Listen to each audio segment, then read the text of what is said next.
Hello, beautiful people, and welcome to BipolarLines, your lifeline for honest, unfiltered conversations about loving someone with bipolar disorder. I'm Brooke. And I'm Laura, and together we share our experiences with you. Each week we dive into the messy, beautiful truth and some practical skills that help us, that will hopefully help you too. Yes. So, to our OG listeners and new, if our show speaks to you, please be sure to like, subscribe, follow us on your favorite podcast platform or YouTube if you want to watch us. You can join our Facebook group. It's called Bipolar Lines Pod. It's a private group, a safe space to post anonymously if that's what you want to do. And it's a growing group and a fantastic resource for our listeners. Also, if you want to hear more from us, you can join our Spotify membership. You'll get 2 bonus episodes a month, but don't worry, our main feed will be here. It will remain the same and it will always be free. Absolutely. Yeah. All right. So today's topic is, we decided it's going to be on the nuances that occur with bipolar disorder outside of an episode. Yes, which is just confusing in and of They are. itself. They are. I mean, they're confusing until they're not. I think it's confusing until you know what's going on. So it's not confusing to me Yes, anymore, but right. surely, yeah, it definitely was at one time. And it remains confusing to people in our life. Yes, for sure. Before we dive in, let's just have a check-in. How are things going? Yeah. I mean, for the most part, good. There's this term called emotional, I think it's called emotional lability. I did a TikTok on it once, or layability, but essentially it refers to a person who just is they're in a very emotional state and anything can kind of trigger them. And so I feel like Cody's been in and out of this now for at least a couple of weeks. Like, I mean, Yeah. he is seemingly very happy. I film a TikTok and that night he's bawling. I mean, you know. Mm, So it's been kind of like that, but I mean, he's been trying to use tools to help him. So it's always like an outdoor thing helps Cody reset. So he's taken mental health days, he's gone snowboarding. We're actually going to go camping this weekend even though it's February in nice. Colorado and it's cold, but it'll be fine because it does help him reset. So that's kind of what's going on around here. Gotcha. How about you Gotcha. guys? Well, we've been riding the depression train for a while, and how do I even say this? I won't go into all the details. I'll share those on the bonus episodes for sure. But basically, I think my husband is recognizing that like his actual feelings don't align with how he wants to feel or present to me and our family. Mm, So he feels worse than he wants us to understand or mm, acknowledge. And that doesn't reconcile with him wanting to master bipolar disorder. yeah. So it's that conversation again. I mean, I get it as much as I can get it, right? Like I don't have Mm-hmm. it. And there's been a lot of changes. New therapist, Mm-hmm. restarting therapy. Just that was incredibly triggering for him, and Mm-hmm. trying to manage that. But and I sit in this space. I just watched myself roll my eyes, and that was not towards him. To be very clear, I sit in this space of frustration because I want to do more, but I can't. Like I don't have the capacity right now to do more. Yeah, you've said that. So like even if I wanted to do more, which I do, like Mhm. that is a innate want that I want to help him. I understand that when I go to help him, it's not helpful. Mhm. I'm coming across as uncaring. I'm coming across as Mhm. not understanding Mhm. and or angry or and it's not how I want it to be, right? But that's just how it is right now. So I'm trying and I'm getting meds switched around, so that'll be helpful, I Okay. hope. But yeah, Yeah. so we're just in this uncomfortable state of WTF. But Yeah. that's okay. It's all right. Sometimes it'd be like that. Sometimes it be like that. I Indeed. know. So yeah, I think that's all I have really for the update. I Yeah. just it's the same. We're not talking he did go to the psychiatrist and did not change his meds, even though we had a long conversation about that. Man. So I could have gone. I didn't. I chose not to go again because I'm like, I'm going to get in there and say some shit I don't need to be saying if I go. Mhm. Yeah, it's good to know that too. I mean, I've said before that sometimes it's not just the person with bipolar that can, like, we can trigger them. Like, there's Yeah. things we can do and do, whether intentionally or unintentionally, that make it worse.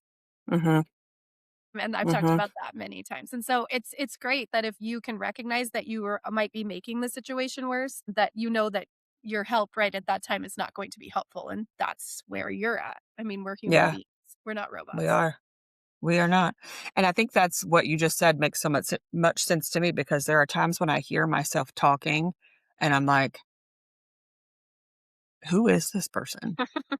Like I sound more robotic or more just flat than ever at times. And Mhm.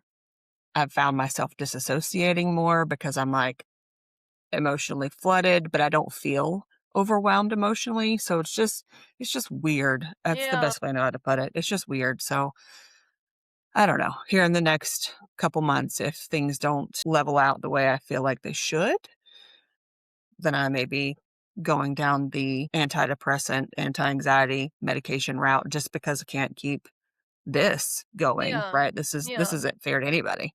Yeah. So, anywho, yeah, that's pretty much my update. But let's see, on to the what did we call this? The nuanced. Nuances. Yeah. Yes. The The nuances nuanced. outside of episodes. I think Yes. that there's this misconception that if a person is not actively in a, depressive, like a significant depressive episode or a significant manic episode, psychotic episode, that they're just kind of back to baseline. Hmm. And that's not necessarily true. Like the person that's why Cody doesn't like the term remission, and I say this all the time. They say that you can go into quote unquote remission as a person with bipolar disorder. It could be Yeah. managed so well. And Cody's like, he's never felt that way. He's like, that's just not true. He's like, every single day I Yeah. think about having bipolar disorder. So anyway, whether it's true a term or not, what is true is that they can have struggles outside of episodes that are still Yep. possibly linked to bipolar disorder. Yes. Yes, indeed. And we I think we touched on this in a bonus episode, but I have this note in my phone under the in the notes app where Jeremy will send me things at random times and it's like things that are unfair to people with bipolar Oh disorder, yeah, you did mention that in the right? bonus. And it's stuff like that that make what Cody said at I struggle with it every day makes so much sense that we don't think about Mhm. or we don't appreciate or we don't because we don't deal with it, we don't appreciate it until we hear it. Exactly. And then finding things that help us make sense of it. So one example, I'm just gonna pull it up because again, let's see. I know one example I gave was that like let's say it's like 70 degrees outside, it's sunny, and my husband is driving. He cannot listen to rap music. Cannot. If he does, it incites those elated feelings of Mm, mania that he then has to work really hard to shut down. Otherwise, he's jumping on the manic train and he will absolutely slide into mania for sure. mhm. Yeah, Cody, this happened once when Cody was listening to I was on a kick of listening to motivational speakers, and it was very motivating for me. It'll kick my butt and I feel very motivated. Well, it was also motivating for him too, but I remember at the time I had a friend who was a psychiatrist and I had sent her this 2.5 long video that he had been listening to on repeat, and she was like, "Oh my god." She's like, "This is like a manic person's mantra." Listening to and now he's manic. So, yeah, I mean, that's just you would never realize that or know that unless the person tells you or unless you saw it happen like I did. Yeah. Yeah. Yeah. Like taking medicine to help with a cold, Yeah. Mhm. getting a steroid injection because you have pneumonia, Yeah. energy drinks and coffee, Mhm. or getting something that you've been really, really excited about. So that one hits me, and there's plenty more. But the present one really got me because my husband, God love him, he does not know how to accept a gift. Mm. And now I know why. Oh, because it It's excites like him. he doesn't know what to do with his hands, but Mm, he doesn't wanna over respond and react to it because he can look around the room and go, "Well, they're not acting like that to the gifts that they're opening." And then he doesn't want to, grab a hold of those feelings and not let go because, again, it could incite those feelings of mania. mhm. So, from the get go, from the day I met this man many years ago, he said to me, I don't know how to act when I'm opening a present. And I'm like, what do you mean? And now I know. Now it all makes sense because he's trying Yeah. so hard Oh, for his interesting. face to present in a positive way to whoever it is that gave him the gift, right? For his internal response to not be over the moon excited and then trying to merge those two, that's like you're literally fighting with yourself. Yeah. So his outward affect is like uncomfortably confused but happy. Like you're Mhm. not really sure what do you like the gift? Do you and his words don't fully match his presentation. So it all makes sense. It all makes sense. And he's known that for a long time since he was a kid. So, So I have a theory that, like, well, it's not a theory. If you are part of Cody's inner circle, which is me, my 2 kids, and my niece has now made it in, he acts completely like himself. Like, that is the true Cody. Everywhere else, I don't know what he's doing. Like, he says things that he doesn't normally say, he does things he doesn't normally do, and it's just odd, and I don't think yeah. he realizes it, but I do. If you know him, like his inner circle, you know it you know what exactly what I'm talking about. And so my Yeah. theory is that that's exactly what he's trying to do because he's told me before, this is why it's my theory, but he's told me before, for him, he recaps each day hoping like trying to remember what he said to people, how he said it, hoping that like it didn't come off wrong, like analyzing all of those interactions. And so that's what you're doing at the end of the day is analyzing your interactions, then it only makes sense that you're going to be acting different than your authentic self around people that aren't in your inner circle. So I see it, Yep. but in that way. That makes sense too. Mhm. Sorry. Hello, cat. Hello, Opal. I love animals when they join us. She wants me to pet her, but I'm a little busy. Can't you see that? That makes sense too from an analytical perspective, from a did I respond? We don't need to see your rear end, ma'am. Did I respond appropriately? Did I not? And then he loves being in nature. You love being in nature. So that works really well for you guys. Yeah, I can see how it's more the like reflection of what I did, what I said. That makes Mhm. sense to me. Yeah. But Yeah, yeah, and like speaking of, it just kind of plays into what happened the other day, like or just I don't know, 2 nights ago is my daughter was on a like a therapy phone call, if you will, and my husband I was not home and my husband and my son were having a disagreement about something and so the point being my husband was already emotionally charged and he has bipolar 1 disorder. Okay.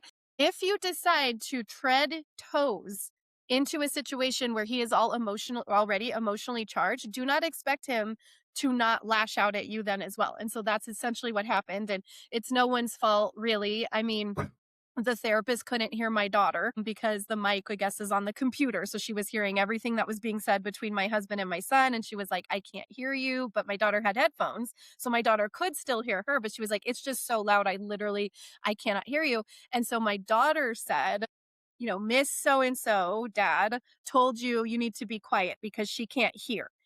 Well, that is actually not what the therapist said, and my daughter has special needs, so I don't think she realizes that how that came off, honestly. Because normally she could tell my husband that, and he would be like, "Oh shit," like, "Let's go to the other yeah, room." But this was not that situation. It was not a happy, I'm being too loud and I'm interrupting this. And so he yelled something to the effect of, "Well, you can tell Miss so and so that if I need to talk to my son, and if she doesn't like it, we can reschedule it." But what the therapist heard, who then called me, it's a speech therapist, who then called me, was like, he said, well, you can tell Miss Deb to, well, that's two different connotations like of the same interaction. I'm Yeah. actually proud of Cody for being like for saying it in that way. It definitely could have gone the other route, the more vulgar route. I'm surprised honestly that it didn't. I verified with my son that it didn't. But still, she felt disrespected. I've known her for a very long time. She's like a very good friend of mine, responsible for a lot of important things in my life. And she was like, I felt just really disrespected. And I just want you to know that I'll always support you and your daughter for the end of time. But, she's basically giving the implication that like he disrespected me and I don't ever want anything to Yeah. do with him again. That's pretty much that. Like, she didn't say that, but that was like, that was the thing, the gist I was getting. And so, it made me frustrated, Brooke, because this Yep. woman, as much as a good friend of mine as she is, she's been there since his very first episode in 2006. She heard it all. She went through it all with me. She was my coworker at that time. She knows he's had episodes. Like, she's been through it all, and yet still something like this happens and she's like, well, I'm disrespected him. I guess I didn't really know him like I thought he did. Like, that's the reaction you have. And it's Hmm. just so frustrating. I was telling you before we got on here, I'm like, and this is why I continue to do all this for free, to do podcasts for free, to spend my time for free, to do TikToks for free, to answer people in the Facebook group, because like, he has bipolar disorder. Can you just give a little grace? He does one thing to you and now you're Right. disrespected and you don't want anything to do with him anymore. And that's like essentially what you're telling me. Like, it's so frustrating. Yeah. So frustrating. And there's two things that I gather from that. You're this longtime friend, speech therapist, is aware of his history, but still for some reason, because maybe she was in a place of authority with your daughter doing therapy, is she excused from the illness? Does she realize that the illness doesn't discriminate? Like Exactly. Yeah, that's they one. totally. I actually told her that. I was like, you know what? You could have been someone he really, really loves. You could have been my niece, for example, who's on the inner circle. Had that been presented in the same way, like, Dad, niece so and so said, you need to be quiet because she can't hear me, the same reaction would have happened. It did Yeah. not matter who you were. That is the Mm-mm. same reaction. And I tried to explain that to her too. And she was like, oh, well, I figured. And, I have really thick skin, but I just wanted you to know about it. And I know there's probably nothing you could really do about it, but I just, felt really bad and wanted you to know. Okay, well, what am I supposed to do? What exactly am I supposed to do? So I did come home and ask him to apologize, and allegedly he did. I mean, he doesn't really lie unless he's in an episode. So I assume he just said, sorry about the other night. I was in a really bad place, which is great. But it's just, Yeah, why does he even have to do that? Why can't you just, I don't know. Yeah, I I get it. Googled it too last night and I was like, key aspects of managing bipolar disorder outside of an episode. And two really stuck out to me. And one was emotional reactivity. Individuals often experience excessively strong, intense emotional reactions, even when not in a full episode. So please, people out there, everybody listening to me, when a person has bipolar disorder, they experience excessively strong, intense emotional reactions. It's not like you, and you can't understand it, just as Brooke said. I can understand it to the point that I can't because I don't have it. Have it. So, Right. yes, like knowing that this could be a thing, that is part of bipolar disorder. And then the other Hmm. one, this is the nuances that we were talking about. The other one it said was difficulty with self regulation. The ability to manage intense emotions is impaired. This is outside an episode, you guys. Okay. Like, we're Hmm. not talking, it's impaired in an episode for sure, too, but For sure. outside an episode, the ability to manage Yep. intense emotions is impaired, leading to feelings of frustration, hopelessness, and intense anger or irritability. That's it. That's what it is. Like, please, I should do a TikTok on this. I just like, that's Yeah. what it is. And And also, let me add that he has ADHD untreated, yep, and and that emotional too. regulation is a huge factor That's of true. ADHD. Mhm. Rejection sensitivity is a huge factor in ADHD.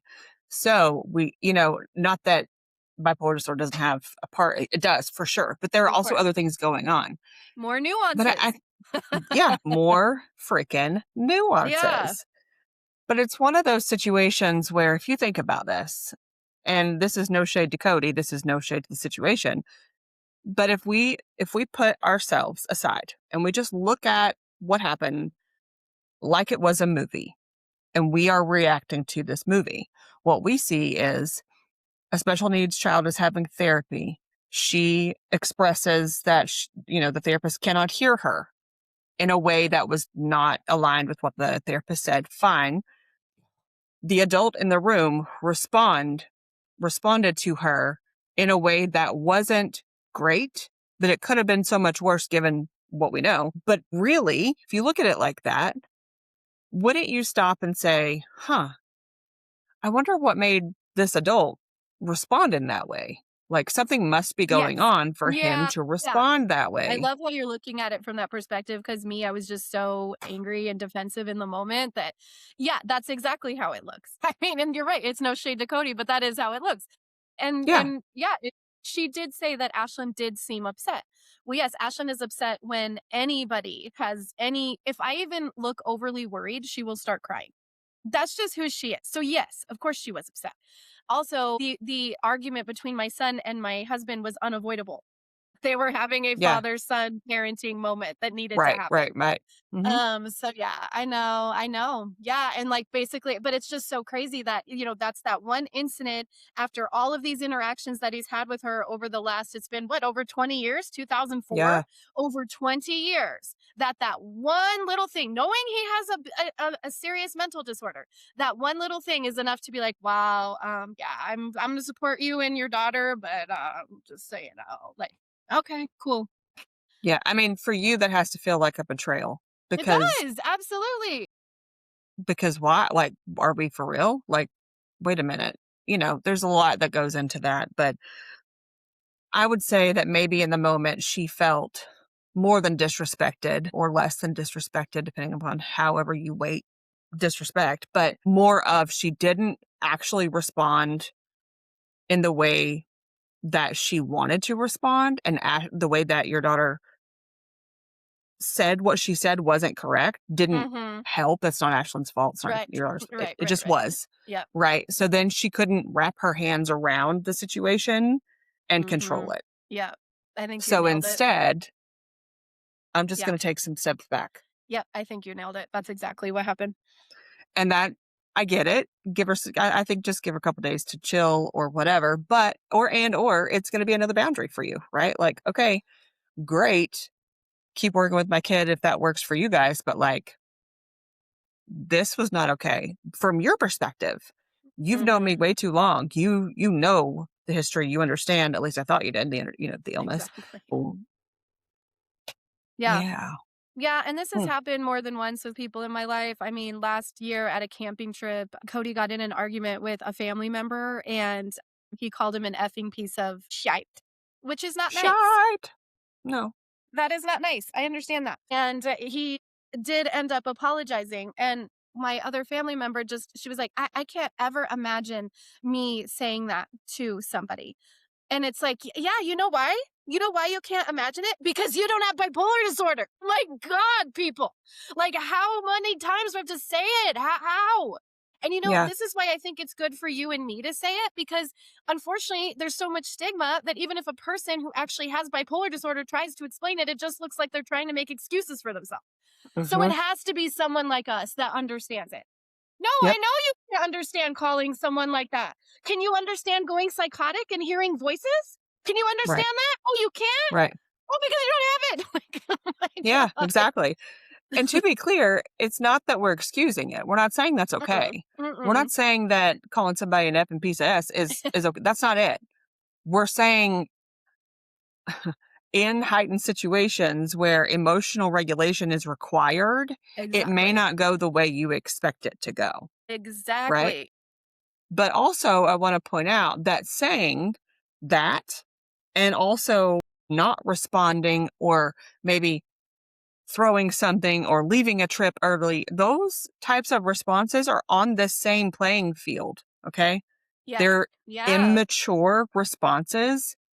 Just because somebody uses words doesn't make it more mature if you Mm-hmm. look at the scale, right? Like, Mm-hmm. it's because people take it personally and they can't separate what happened. And I get that. We're not expecting everybody to, but for loved ones, you have to.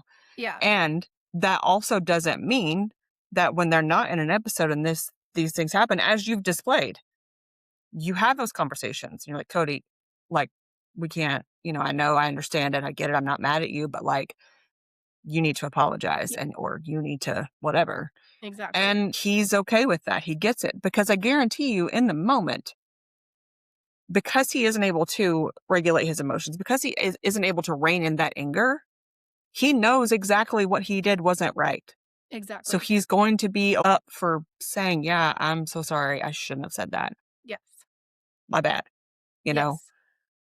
So yeah, those nuances are rough. And let me put it this way, listeners that have spouses, partners, loved ones, I know you can relate to this. I know you can. We've all been there. Okay. You're in a room, doesn't matter what room, there's people around you. Your person, in my case, my husband, let's say we're all at a dinner table. My husband starts talking about something or reacting to something. And the immediate feeling that we have is, oh God, oh God. Okay. It's that. Or if you're able to see us, you're watching us, it's that Uh, frantic look on your face where you're like, oh God, oh God, oh God, what's going to happen? Okay. It's those moments that we're talking about because your focus is on how everybody else is going to handle, mm-hmm. interpret, respond to your person's conversation, outburst, whatever you want to call it. Okay. That's why that happens. That's why that feeling like you're getting pulled over, kind of, oh God, what's going to happen? Yeah. And that's not going to change until and unless you are able to separate your person from the illness and recognize that in that moment, they didn't have the capacity to regulate their own emotions. Yeah. Period. Yeah. I mean, I guess that's my message, honestly, like today, is that I want people to know that, yeah, emotional regulation is still difficult, even outside of Yes. an episode for individuals with bipolar disorder. Like, that Yep. is it, the message. That's the And so, message. like, if we're gonna walk around taking everything personally that a bipolar person says, then this isn't the gig for you. Like, you cannot Right. take everything personally that they say, Mm-mm. especially when they're in some sort of heightened emotional state. Like, do Yep. we want them to apologize? Do we excuse it? No. Do we want them to No. apologize? Probably. Sure. But like, yeah, I mean, oh my God, it's just yeah, it's that. Yeah. It's the understanding for sure. Yeah. And, because we've talked so much about like, are they in an episode? Are they in an episode? In these specific situations, no, No. they're not. Mm-hmm. But because of their brain and how it is wired, the chemistry and the patterns, especially if they're not medicated and they haven't been in therapy, so they don't have skills, that's never going to get better, Right. frankly. Right. It's not. Even It's when probably they going to get do have worse. skills, I mean, you've talked about before, Jeremy's done more, I feel like more directed therapy than Cody has. Cody's Mm. definitely been in therapy, but I feel like, just getting the DBT skills and like actually having these skills that he knows to use, even when he has them, there are times he's told you, I don't want to use them. Oh, I don't want to use them. Yeah, So for what sure. I mean, so you can even have the skills and then like you just said, they're fighting with their own self to Yep. even use the skills that they've taught to help them. Yep. And that's just the reality of it. Yes, 100%. The other side of this that I think we need to talk about real quick would be this. Let's say your person's not in an episode, they've started medication, and you are noticing that they're seemingly doing better with things like how they're responding to things, or you're noticing that things are kind of getting better, whatever that looks like for you and your person. So when that happens, it unfortunately gives us this false sense of security that like Mhm.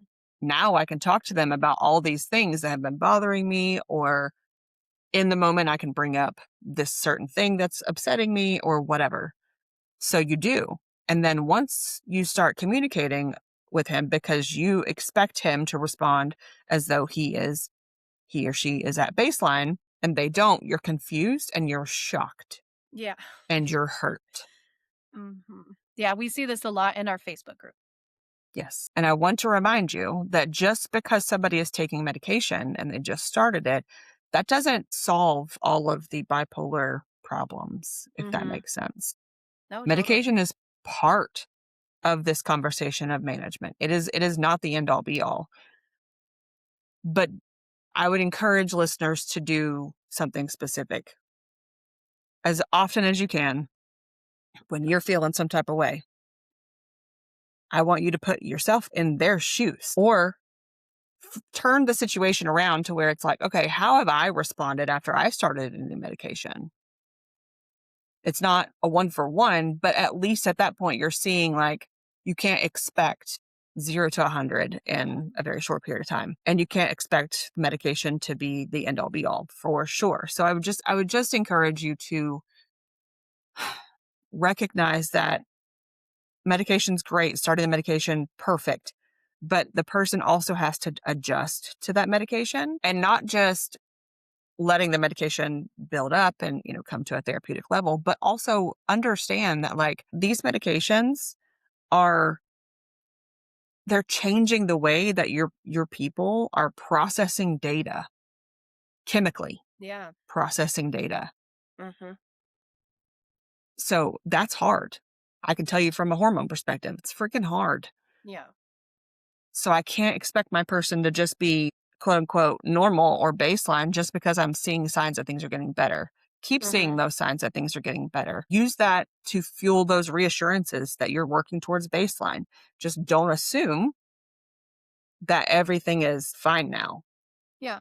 And in the meantime, keep setting your boundaries. So in that same night, and that doesn't mean you accept.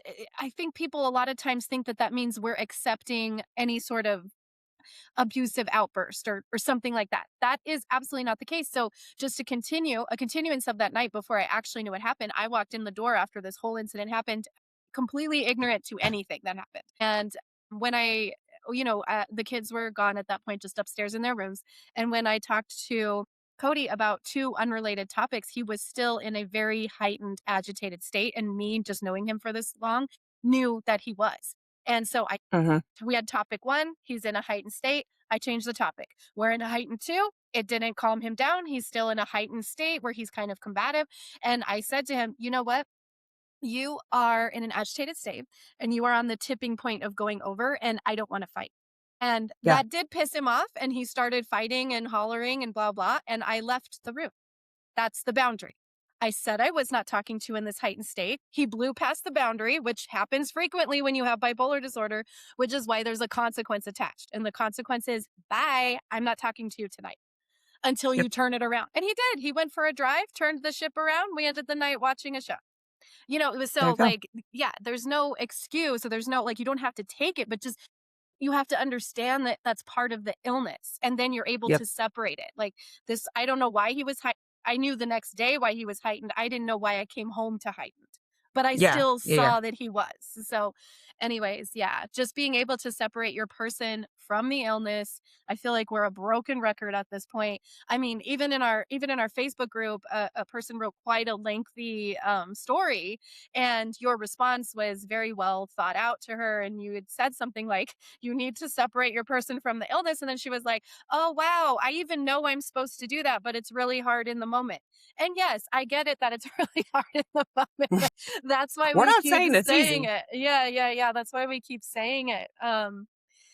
Yeah. Yeah, yeah, It's hard for sure, but the nuances exist in every relationship and every dynamic with every diagnosis. Nuances exist. This is no different, but also it looks different, right? yeah, So we just have to be mindful of that. Like you said, keep your boundaries and communicate, right? Like if you all can communicate about what's going on, that's even better. If you can't, step away. yeah. This cat just wants to be the star of the show today, She for the record. does. She's so cute. I love it. She's a very sweet girl. All right, Laura. Well, I think that's all we have for today, right? Yeah. That's it. Yeah. Okay. Well, I think Well, we covered it. I think we did. It was another good conversation with you, as always. Let's see.